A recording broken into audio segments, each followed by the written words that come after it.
Abonnez-vous à la chaîne pour ne manquer aucune histoire où le luxe, le pouvoir et le silence dissimulent des vérités qui ne devraient jamais être enterrées. Dites-moi maintenant dans les commentaires, d'où suivez-vous cette histoire? Votre pays, votre ville?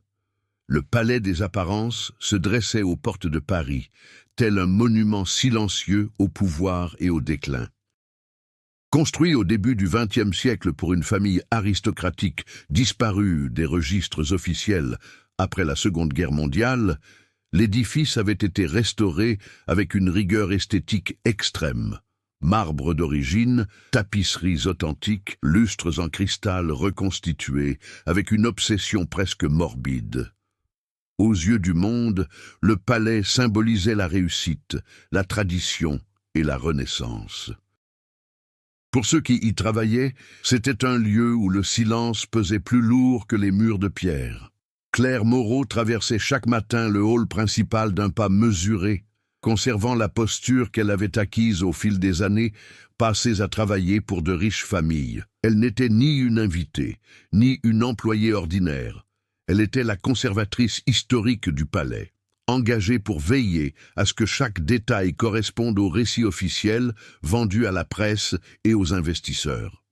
Son travail ne consistait pas seulement à préserver des objets, mais aussi à préserver des versions commodes de la vérité. Le nouveau propriétaire, Étienne Devreau, apparaissait rarement en journée. Milliardaire de l'immobilier et de la finance, son image publique était irréprochable. Philanthrope, restaurateur du patrimoine français, homme discret et raffiné. Dans les interviews, il parlait avec passion de mémoire historique et d'identité nationale. En coulisses, il exerçait un contrôle absolu sur quiconque franchissait les grilles du palais. Dès le premier jour, Claire comprit qu'il existait des règles non écrites. Certaines ailes ne devaient pas être visitées seules. L'accès au sous-sol était soumis à une autorisation express, et il y avait des documents, des cartons entiers, qui n'avaient jamais figuré dans les inventaires officiels. Chaque fois qu'elle posait des questions, elle se heurtait au silence ou à un regard qui laissait entendre qu'insister serait une erreur. L'antagonisme entre Claire et Étienne n'était pas manifeste, mais il transparaissait dans de subtils gestes. Il corrigeait ses rapports sans explication. Il modifiait les dates, supprimait les références historiques et minimisait les événements violents du passé du palais. Lors de leurs entretiens privés, il observait Claire comme pour évaluer non pas sa compétence, mais sa capacité à obéir. Pourtant, il la gardait près de lui, comme s'il avait besoin d'elle plus qu'il ne l'admettait. Le conflit débuta de façon apparemment banale. En cataloguant une aile récemment restaurée, Claire découvrit une fausse porte dissimulée derrière un panneau de bois sculpté. Elle ne figurait sur aucun plan ancien. Le mécanisme était ancien, mais fonctionnel. Une fois ouverte, elle révéla un couloir étroit aux murs de pierre brute, portant des traces d'humidité ancienne. L'air y était plus froid, imprégné d'une odeur métallique difficile à identifier. Claire n'entra pas. Elle nota l'existence du couloir dans son carnet personnel et non dans le rapport officiel, et referma la porte. Le soir même, Étienne la convoqua pour un entretien privé dans le bureau principal, une pièce encombrée de vieux livres et percée de fenêtres trop hautes pour qu'on s'y sente à l'aise. Sans mentionner le couloir, il parla de confiance, de loyauté et de responsabilité historique. Ses paroles étaient mesurées, mais son calme excessif laissait transparaître une menace. Finalement, il demanda à Claire de lui remettre tous ses documents personnels relatifs au palais, invoquant un besoin de normalisation documentaire. Elle déclina poliment, invoquant la méthodologie universitaire. Le silence qui suivit fut pesant. Étienne n'insista pas, se contentant d'un sourire presque imperceptible. Dès cet instant, Claire sut qu'elle avait franchi une limite invisible. Dans les jours qui suivirent, des changements subtils s'opéraient. Des employés de longue date furent remplacés sans explication. Des caméras firent leur apparition dans des couloirs jusque-là oubliés. L'accès de Claire à certains dossiers fut restreint. Parallèlement, on commença à préparer des invitations à des réceptions de gala.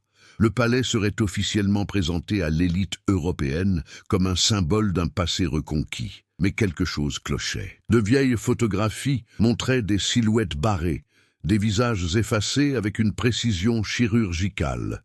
Les archives municipales révélaient des décès inexpliqués survenus sur la propriété au fil des décennies. Et, dans des documents judiciaires oubliés, conservés dans les archives régionales, de vagues mentions d'incidents internes jamais instruits ont refait surface. Claire commença à agir avec prudence, observant plus qu'elle ne posait de questions. Chaque pas qu'elle faisait semblait résonner d'une manière anormale, comme si le palais lui-même enregistrait sa présence. Le luxe ostentatoire, loin de la rassurer, renforçait l'impression que tout, là-bas, servait à dissimuler un mal profond. Le palais des apparences n'était pas un simple bâtiment restauré.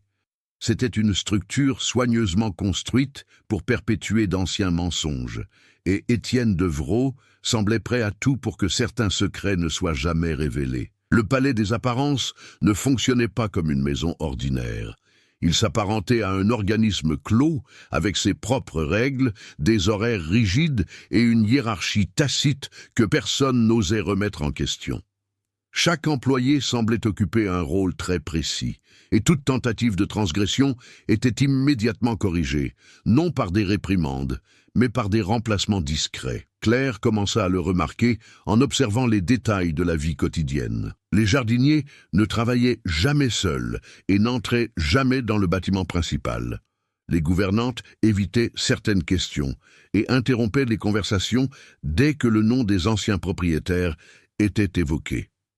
Il y avait aussi Paul Lefebvre, l'intendant du palais, un homme d'âge mûr, toujours impeccablement vêtu, qui semblait tout savoir, mais ne donnait jamais son avis. Il faisait office de filtre humain entre Étienne et le reste du monde. Le contexte français n'était pas qu'un simple décor, il influençait les comportements. Le culte du patrimoine historique, le raffinement des apparences et la préservation des symboles nationaux rendaient le palais intouchable aux yeux des étrangers. Les autorités locales voyaient en Étienne un bienfaiteur. Des historiens renommés louèrent la restauration sans s'interroger sur les lacunes documentaires. La France qui défendait sa mémoire savait aussi l'effacer quand cela l'arrangeait. Claire s'est plongée dans les archives publiques de Paris et de sa région.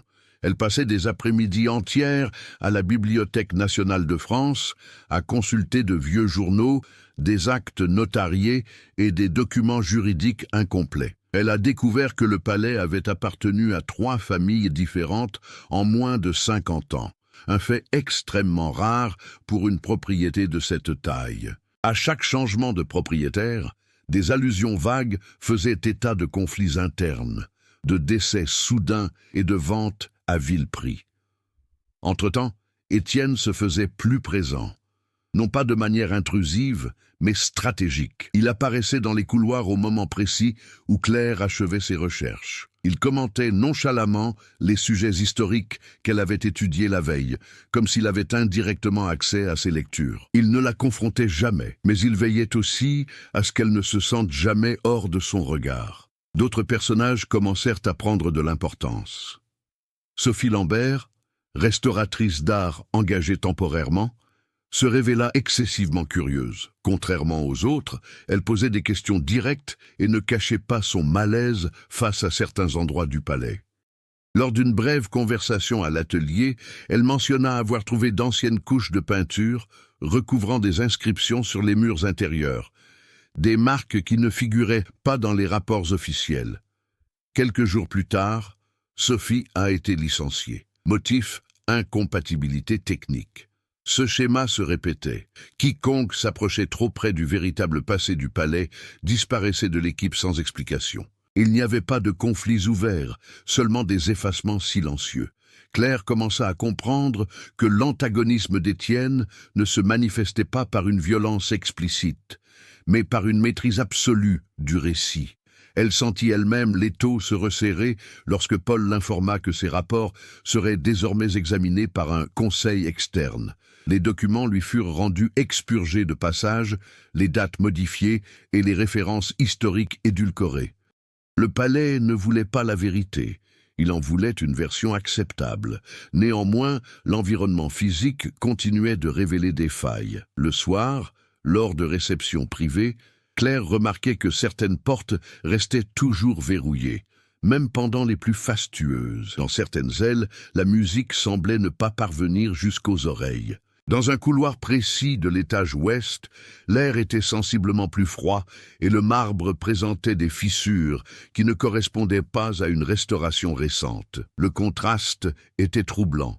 Champagne onéreux, rires forcés et robes élégantes côtoyaient un passé qui s'obstinait à ressurgir à travers des détails ignorés.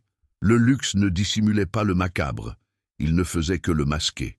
Étienne, de son côté, prenait de l'assurance. Lors d'un dîner privé, il évoqua le danger de rouvrir les plaies de l'histoire et la façon dont certaines vérités pouvaient déstabiliser des structures importantes de la société.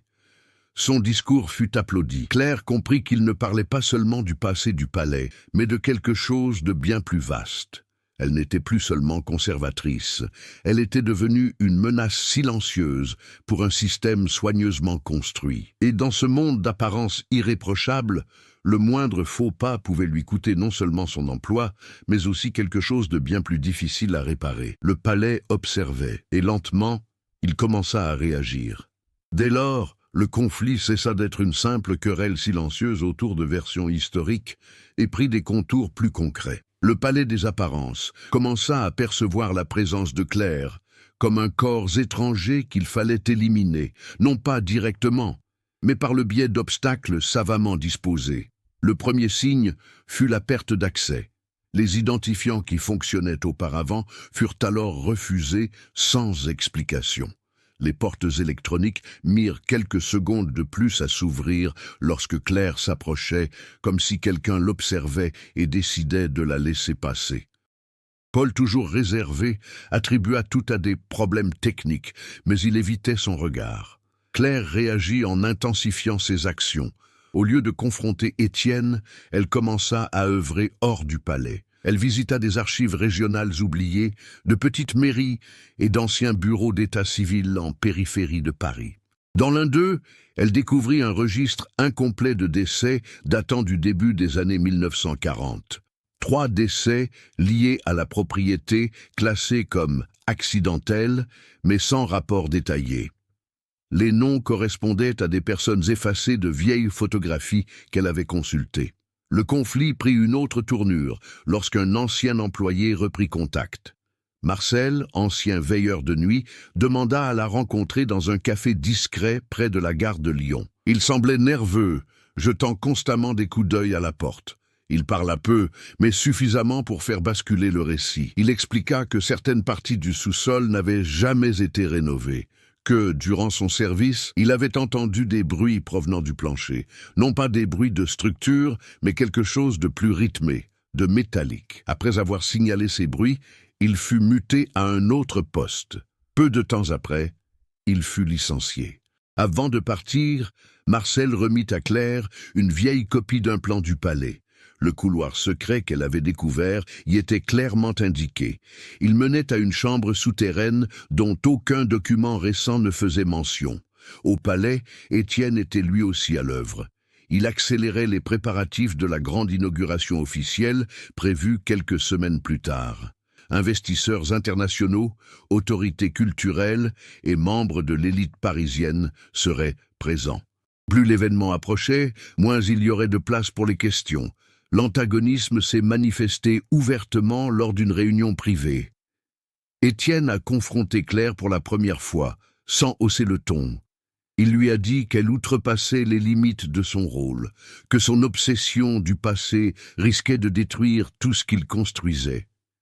Ces mots étaient soigneusement choisis, mais chargés de menaces. Il n'a mentionné ni Marcel ni les dossiers externes, mais il était clair qu'il savait tout.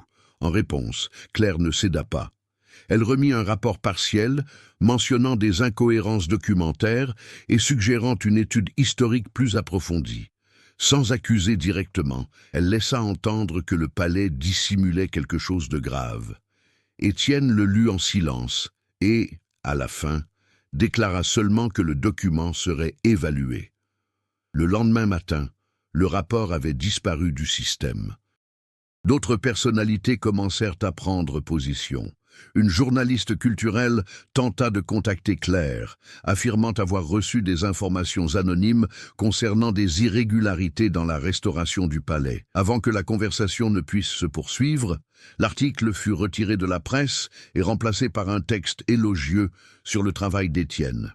Le conflit se déroulait désormais à plusieurs niveaux, institutionnels, psychologiques et physiques. Claire ressentait une pression constante, un isolement croissant et la sensation d'être surveillée même à l'extérieur du palais. Des voitures stationnées trop longtemps près de son appartement, des appels téléphoniques silencieux, de petits avertissements qui ne se transformaient jamais en menaces ouvertes. Malgré cela, elle persévéra. Grâce au plan que Marcel lui avait remis, elle parvint à accéder de nuit à une ancienne aile du sous-sol. Elle n'entra pas dans la chambre secrète, mais elle confirma un point essentiel. Cet espace existait bel et bien, et quelqu'un s'efforçait de le dissimuler dans les registres officiels. Le conflit central était clair. Il ne s'agissait pas simplement d'un secret historique, mais d'une vérité qui, si elle était révélée, risquait de compromettre des fortunes, des réputations, voire des crimes impunis. Étienne n'était pas qu'un milliardaire soucieux de préserver son image. Il était le gardien d'une vérité qui devait rester enfouie. Et maintenant, le palais ne se contentait plus de dissimuler le passé. Il commençait lentement à tenter d'expulser ceux qui s'obstinaient à le déterrer. À mesure que le conflit principal s'intensifiait, des strates parallèles de l'histoire commencèrent à émerger, se reliant silencieusement au cœur obscur du palais. Rien n'apparaissait directement, tout se révélait par des absences, des coïncidences et de subtiles perturbations dans la routine quotidienne soigneusement orchestrée. L'une de ces intrigues secondaires concernait Paul Lefebvre. Toujours discret, toujours obéissant, il commençait à montrer des signes de lassitude. Petit retard, cernes profonds sous les yeux, mains tremblantes lorsqu'il manipulait des documents. Claire comprit qu'il portait un fardeau qui dépassait la simple administration du palais. Une nuit, alors qu'ils étaient tous deux bloqués dans le bâtiment à cause d'une coupure de courant trop brève pour être une coïncidence, Paul laissa échapper une remarque étrange. Il déclara que le lieu exigeait un prix de tous ceux qui tentaient de l'organiser. Il n'a pas donné plus d'explications.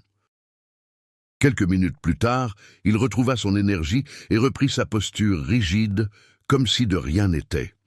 Un autre incident s'est produit en coulisses lors de l'inauguration. Des fournisseurs se sont plaints de changements de dernière minute incessants, de zones fermées sans justification et d'exigences de confidentialité inhabituelles pour un événement culturel. Un technicien lumière a confié à voix basse qu'on lui avait interdit de diriger les projecteurs vers certaines fenêtres du sous-sol pendant la nuit de l'événement. Interrogé, il a répondu qu'il ne posait pas de questions quand la paix était bonne. Claire commença elle aussi à ressentir la pression du temps. La date d'ouverture approchait à grands pas et chaque jour perdu réduisait le temps consacré aux investigations. Le palais entrait dans une phase de tension narrative extrême.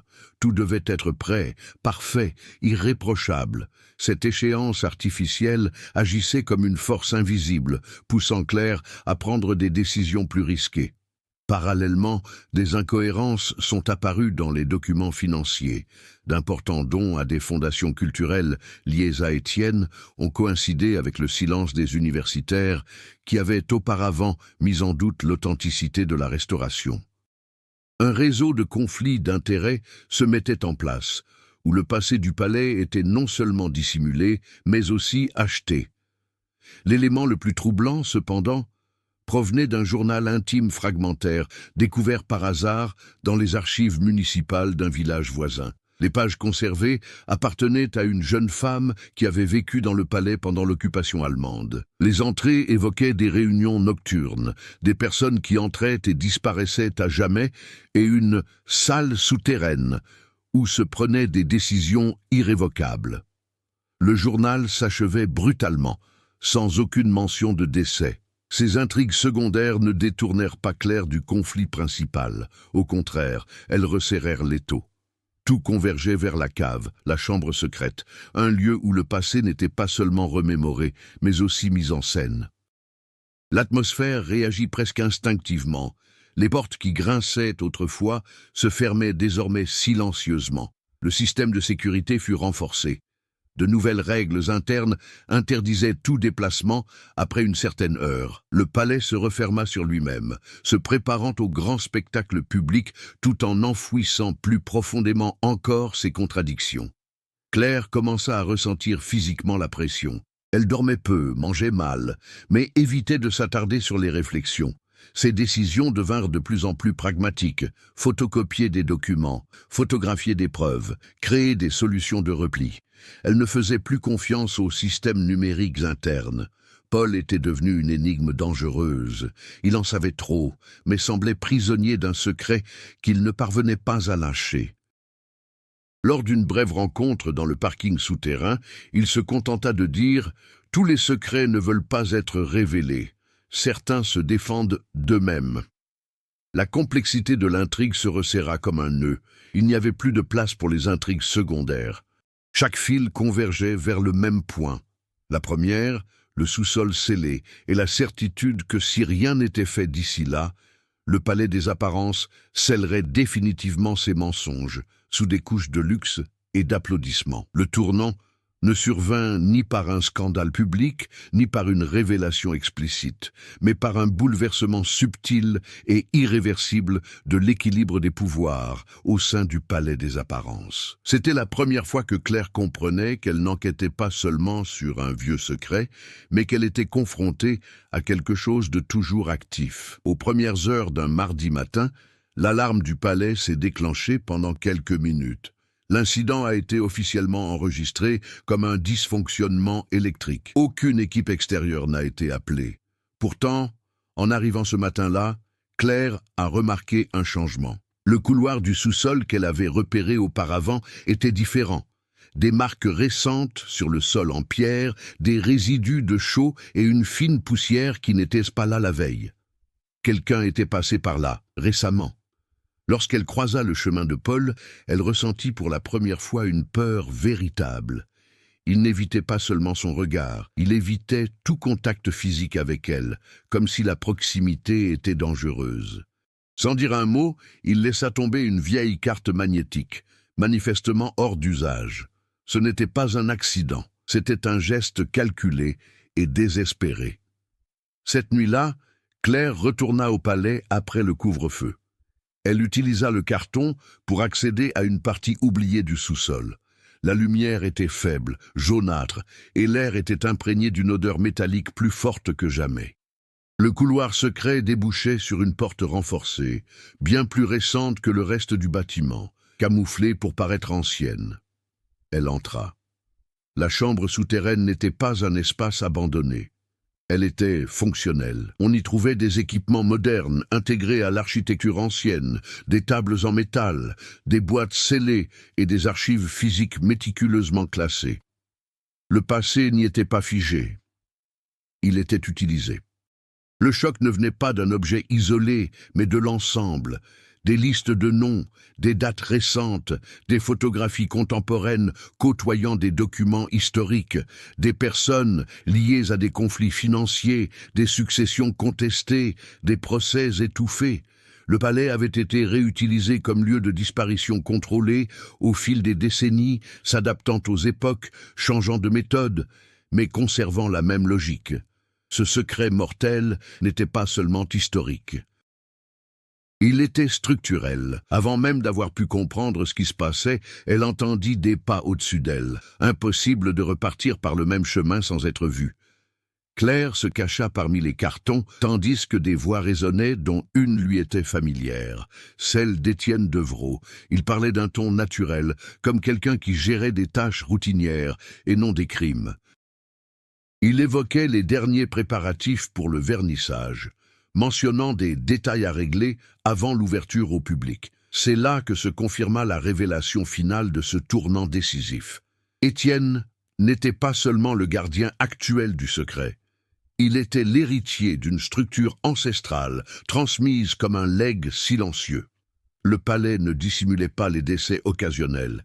Il était conçu pour les faire disparaître sans bruit. Lorsque les voix s'estompèrent, Claire parvint à quitter la pièce, n'emportant avec elle que le strict minimum de preuves, suffisant pour confirmer le système, mais pas pour le détruire. Le lendemain, Étienne changea radicalement d'attitude. En public, il vanta le travail de Claire aux investisseurs. En privé, il leva toutes les restrictions officielles qui entravaient son accès. C'était une invitation empoisonnée. Il savait qu'elle le savait. Et au lieu de l'exclure, il décida de l'intégrer davantage au groupe. Le moment décisif était arrivé. Claire n'était plus seulement une menace extérieure, elle était devenue partie intégrante du jeu, qu'elle en soit consciente ou non. Le palais des apparences avait révélé sa véritable nature et exigeait désormais un choix. Signalez-le et disparaissez, ou restez et survivez. Après la découverte souterraine, rien ne redevint comme avant, malgré les apparences de contrôle absolu véhiculées par le palais. Les conséquences ne se manifestèrent pas par des punitions directes, mais par une modification silencieuse de l'environnement de Claire, comme si le système lui-même testait ses limites. Le premier impact fut interne. La routine de Claire devint étrangement fluide. Ses identifiants fonctionnaient sans restriction. Des portes auparavant interdites s'ouvraient, des invitations à des réunions stratégiques apparaissaient sans explication. C'était une liberté calculée, accordée non pas comme une marque de confiance, mais comme une surveillance accrue. Plus on lui laissait d'espace, plus elle était exposée. Étienne commença à la considérer comme une alliée potentielle. Il ne parlait ni de la clandestinité ni de ce qu'elle avait vu, mais leur conversation était empreinte de sous-entendus. Il évoquait la fragilité de la justice, le fait que nombre de vérités étaient trop naïves pour survivre dans le monde réel. Il ne cherchait pas à la convaincre, il présentait le système comme une fatalité, une réalité indépendante de la volonté individuelle. Des réactions extérieures commencèrent également à se manifester. Marcel, l'ancien agent de sécurité, ne répondait plus au téléphone. Quelques jours plus tard, Claire apprit qu'il avait quitté Paris subitement, sans prévenir personne. L'appartement était vide, le loyer payé d'avance, aucune trace de lutte, seulement une absence, une disparition trop nette pour être fortuite. Paul Lefebvre se détériorait visiblement. Son comportement oscillait entre une obéissance quasi automatique et de brefs moments d'effondrement silencieux. Lors d'une de ces occasions, il confia à Claire que le palais ne tolérait pas les désertions. Il ne parlait pas au sens figuré.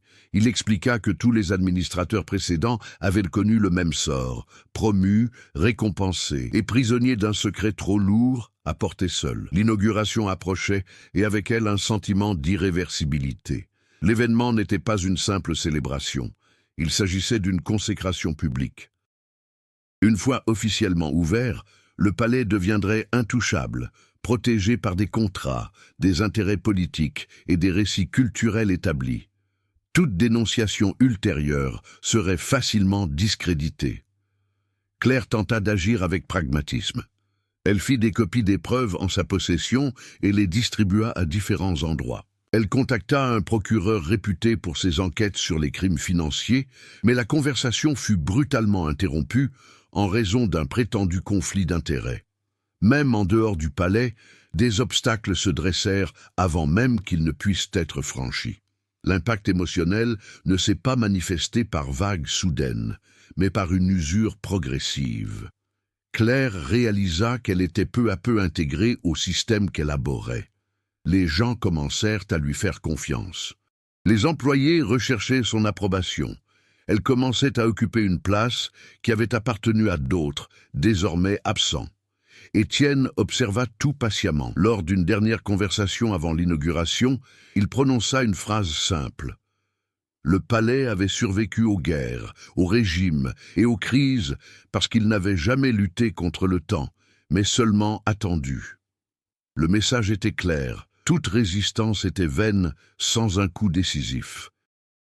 Les conséquences de ce tournant ne furent pas explosives, mais corrosives. Le savoir avait pris une dimension concrète, influençant les décisions, façonnant les relations, fermant toutes les issues. Claire n'était plus seulement en danger. Elle était en pleine transformation. Le système n'avait pas besoin de l'éliminer, il lui suffisait de la convaincre de rester. La véritable transformation de Claire ne s'est pas opérée dans un élan de courage soudain, mais par une série de petites décisions prises en silence. Elle avait compris que survivre au sein du palais des apparences exigeait plus que de la résistance. Cela requérait une adaptation stratégique sans assimilation morale. Rester ne signifiait pas accepter. La première étape fut de cesser de réagir. Claire cessa les confrontations, les enquêtes visibles et la moindre suspicion dans les systèmes internes. Elle devint efficace, prévisible, presque invisible. Étienne interpréta ce changement comme de la résignation, Paul comme du soulagement, le palais comme de la stabilité. Parallèlement, Claire reconstruisait son propre réseau, hors de portée du système. Elle faisait appel à ses anciens contacts universitaires, non pour dénoncer ouvertement, mais pour semer le doute. Elle envoyait des copies fragmentaires de documents à des chercheurs de différents pays, chacune contenant des informations incomplètes mais vérifiables. Aucun ne possédait le tableau d'ensemble, seulement suffisamment d'éléments pour rendre le silence impossible à l'avenir. Cette évolution s'est également manifestée sur le plan émotionnel. Claire a commencé à agir avec plus de sérénité, sans la précipitation qui la consumait auparavant. Elle a accepté qu'elle ne pouvait ni sauver tout le monde, ni tout révéler d'un coup. L'objectif n'était plus de détruire le palais, mais de l'affaiblir progressivement, lui faisant perdre son emprise sur le récit. Un nouveau défi se présenta lorsqu'Étienne l'invita officiellement à rejoindre le conseil d'administration de la Fondation culturelle rattachée au palais. L'offre s'accompagnait d'avantages substantiels et d'une clause de confidentialité permanente. Accepter signifiait une protection immédiate. Refuser, c'était s'exposer. Claire a accepté, mais il l'a fait en imposant des conditions techniques mineures, toutes raisonnables à première vue. Audit externe obligatoire, partenariats universitaires internationaux, ouverture partielle des archives historiques sous une direction indépendante. Rien de menaçant pris isolément. Tout cela qui, mis bout à bout, a créé des failles juridiques dans le système clos d'Étienne. Ce triomphe n'avait rien d'héroïque, mais il était nécessaire. Claire apprit à composer avec les règles pour mieux les changer. Chaque contrat signé engendrait des obligations futures. Chaque partenariat apportait de nouvelles perspectives au palais. Le rythme était lent, mais irréversible. Paul remarqua le changement avant tout le monde. Dans un rare moment de lucidité, il dit qu'elle faisait quelque chose que personne n'avait osé auparavant. Rester sans devenir complice. Cela ne l'absoudrait pas, mais peut-être lui permettrait-il de rester en vie assez longtemps pour changer le cours des événements. Le déclic final s'est produit lorsque Claire a cessé d'agir par peur. Elle n'évitait plus le réseau clandestin. Elle n'en avait tout simplement plus besoin. Le secret avait perdu de son pouvoir dès l'instant où il avait cessé d'être exclusif. Le palais des apparences se dressait toujours, luxueux et macabre. Mais pour la première fois, quelque chose dans sa structure commençait à s'effriter, non pas sous l'effet de la force, mais à cause de l'usure interne causée par quelqu'un qui avait appris à ne pas y avoir sa place, même à l'intérieur. L'inauguration imminente plongea le palais des apparences dans une tension quasi rituelle. Chaque détail était passé au crible, chaque employé se voyait rappeler son rôle précis, chaque espace testé comme si le bâtiment était une scène sur le point de révéler un événement irrémédiable. Claire observait tout avec une précision chirurgicale. Les failles qu'elle avait semées ces derniers mois commençaient à produire des effets subtils mais perceptibles.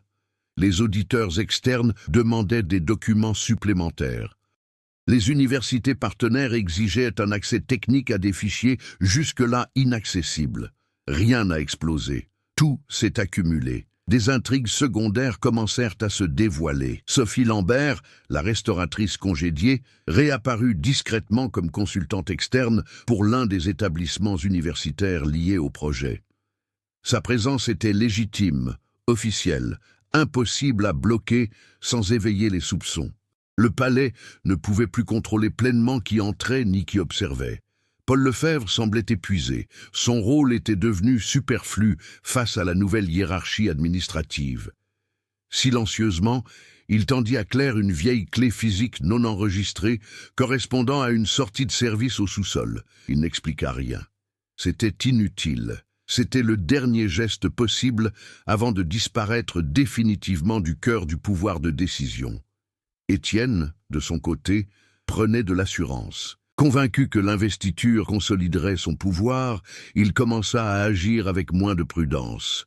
Des propos ambigus firent leur apparition dans ses discours privés. Son excès de confiance le conduisit à sous-estimer l'ampleur des changements en cours. Pour lui, tout restait sous contrôle. La tension montait à mesure que la nuit approchait. Claire n'avait pas prévu de révélation publique traditionnelle. Il n'y aurait ni discours interrompu, ni dénonciation théâtrale. Le point culminant serait structurel, non spectaculaire. Un point de non-retour créé par des procédures formelles, des contrats signés et une présence institutionnelle impossible à écarter par la suite. À la veille de l'événement, le dernier geste crucial fut accompli. Une inspection technique obligatoire était prévue au sous-sol, officiellement pour évaluer les risques pour la sécurité. Étienne ne pouvait l'empêcher sans éveiller les soupçons. La pièce cachée serait perçue non comme une scène de crime, mais comme un espace non déclaré et illégal, hors de tout cadre patrimonial. C'était suffisant. Claire passa cette nuit-là au palais, non par nervosité, mais par calcul. Elle observa le bâtiment silencieux, désormais illuminé comme jamais auparavant. Ce luxe lui semblait presque indécent face à ce qui allait se produire. Le palais ne serait pas détruit. Il serait exposé au temps, à la bureaucratie, à la mémoire institutionnelle des forces qu'il avait toujours évitées. À l'approche de l'aube, Claire parcourut une dernière fois le couloir ouest, sans se presser. Chaque pas n'était pas un adieu, mais une confirmation. Tout était prêt. Le dénouement ne dépendrait plus d'elle. Pour la première fois, le palais des apparences n'a pas totalement maîtrisé le récit de la soirée elle-même. La soirée d'ouverture se déroula dans une élégance savamment orchestrée. Des voitures de luxe franchissaient les grilles de fer sous un feu d'artifice incessant, tandis que le palais des apparences scintillait comme un joyau fraîchement poli. Pour les invités, c'était un triomphe culturel. Pour Claire, c'était un véritable champ de mine, où le compte à rebours était lancé. Rien n'a commencé brutalement. Le point culminant s'est construit dans le silence. Pendant qu'Étienne s'exprimait dans le hall principal sur la préservation du patrimoine historique et l'héritage français, des équipes techniques effectuaient l'inspection obligatoire au sous-sol. Il ne s'agissait pas d'enquêteurs, mais d'ingénieurs, d'auditeurs du patrimoine et de représentants d'organisations culturelles internationales. Des personnes qui ne réagissaient pas au scandale, mais seulement aux irrégularités documentaires. La porte camouflée fut officiellement ouverte. Le choc ne venait pas des ossements exposés, ni des scènes choquantes, mais de la froide constatation. Cet espace n'était répertorié dans aucun document légal. Des équipements modernes avaient été intégrés à une structure classée monument historique, en violation des traités internationaux. Des boîtes scellées contenaient des dossiers physiques sans provenance déclarée, des photographies récentes, des listes incomplètes, aucune traçabilité. Le système a commencé à dysfonctionner. À l'étage, le discours d'Étienne se figea lorsqu'un assistant s'approcha discrètement. Le milliardaire garda son sourire, mais son regard changea. Pour la première fois, il n'y avait pas d'échappatoire. Interrompre l'inspection reviendrait à admettre des irrégularités. La laisser se poursuivre, c'était perdre le contrôle. Claire observait la scène à distance, immobile. Elle n'avait pas besoin d'agir. Le dernier rebondissement est survenu lorsque Sophie Lambert, désormais officiellement affiliée à une institution académique internationale, a demandé le confinement technique de la zone en raison d'un risque structurel. Cette mesure a nécessité le scellement immédiat du sous-sol et la suspension de toute activité jusqu'à une enquête approfondie. Le palais fut partiellement fermé ce même soir. Les invités ignoraient la véritable raison. L'événement se poursuivit, mais une atmosphère étrange s'était installée. L'élégante effervescence fit place à un malaise contenu. Les officiels échangèrent des regards. Les contrats commencèrent à paraître risqués. Étienne tenta d'intervenir directement. Pour la première fois, il confronta Claire publiquement, non par des mots, mais par un refus délibéré de la reconnaître. C'était trop tard. Le récit ne lui appartenait plus. Le dénouement ne s'est pas traduit par des arrestations ou des aveux. Il s'est achevé sur quelque chose de bien plus dangereux pour quelqu'un comme Étienne, la traçabilité. Le secret avait perdu son meilleur rempart, l'anonymat institutionnel. Le palais des apparences est resté physiquement intact, mais sa fonction cachée a été exposée au mécanisme le plus impitoyable de tous, un examen formel continu. Claire, là-bas, n'était ni une héroïne ni une martyre. Elle était la preuve vivante qu'on pouvait s'attaquer au système sans spectacle, mais avec précision. Le luxe s'était fissuré, et le son était impossible à couvrir. Dans les semaines qui suivirent l'inauguration, le palais des apparences entra dans une phase de suspension contrôlée. Aucun scandale ne fit la une des journaux, aucune arrestation n'eut lieu. Ce qui se produisit fut en revanche bien plus insidieux. Des enquêtes techniques interminables, des audits croisés et des avis juridiques contradictoires empêchèrent toute tentative de clôture rapide de l'affaire. Le sous-sol demeura scellé par arrêté administratif. Chaque extension augmenta le nombre d'institutions impliquées. Ce qui n'était au départ qu'un secret bien gardé devint un problème généralisé, difficile à éradiquer sans laisser de traces. Étienne Devreau ne tomba pas de disgrâce publique. Il continua d'apparaître lors d'événements, accordant des interviews prudentes et répétant ses discours sur la transparence et la coopération. Mais quelque chose d'essentiel avait changé. Ses projets commencèrent à accuser des retards. Les partenariats furent réévalués. Les invitations se firent plus rares.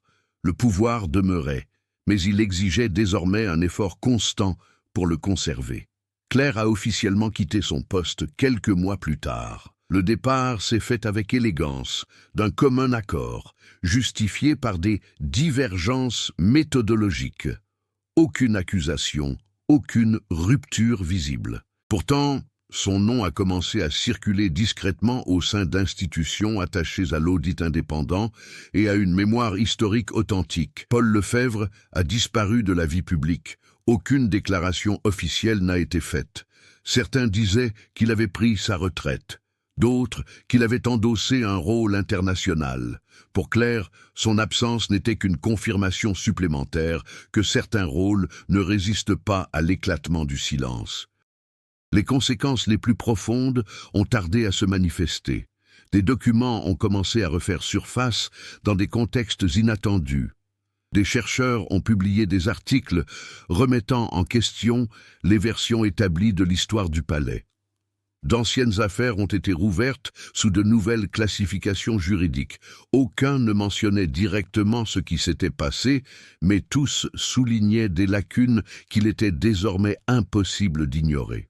Le palais des apparences demeurait fermé au public, luxueux, intact, mais désormais entaché d'une toute autre réputation, celle d'un lieu problématique, trop complexe pour être simplement admiré. La beauté y était devenue dérangeante. Claire passa à autre chose, sans triomphalisme. Elle savait que le système n'avait pas été détruit, seulement irrémédiablement blessé. La justice n'avait pas été pleinement rendue, mais une brèche s'était ouverte.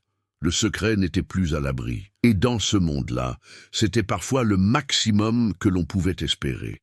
Des années plus tard, le palais des apparences demeurait fermé, enveloppé d'échafaudages qui semblaient immuables. Les guides touristiques évoquaient encore son nom, mais toujours avec hésitation, comme si le lieu exigeait de la prudence, même dans le souvenir. Claire, qui travaille désormais à l'étranger, a reçu un jour une copie numérique d'un rapport récemment déclassifié. Quelques pages. Aucune conclusion définitive. Mais entre les détails techniques et les annexes froides, elle y trouvait la confirmation de ce qu'elle avait toujours su. Le palais avait servi, pendant des décennies, d'instrument d'effacement de l'humanité. Elle a clos le dossier sans obtenir de réponse. Certains endroits, une fois réveillés, ne se rendorment jamais. Ils apprennent simplement à attendre différemment. Des histoires comme celle de Palais des apparitions, elles, ne relèvent pas uniquement de la fiction. Elles font écho à des décisions réelles, à des silences acceptés et à des vérités refoulées. Si ce récit a suscité un malaise, de la curiosité ou une certaine appréhension, cela fait partie intégrante du voyage. Certaines histoires sont faites pour déranger. Partagez votre interprétation. Pensez-vous que Claire en a fait assez, ou serait-elle allée plus loin, quitte à risquer sa disparition? Dans quelle mesure le souci des apparences justifie-t-il de dissimuler la vérité? Si cette histoire a retenu votre attention, laissez un commentaire, partagez-la avec ceux qui apprécient les récits sombres et réalistes, et abonnez-vous à la chaîne pour découvrir d'autres histoires où le luxe dissimule quelque chose de bien plus profond. Parce que parfois, le plus grand mystère n'est pas ce qui s'est passé, mais ceux qui ont choisi de ne pas voir.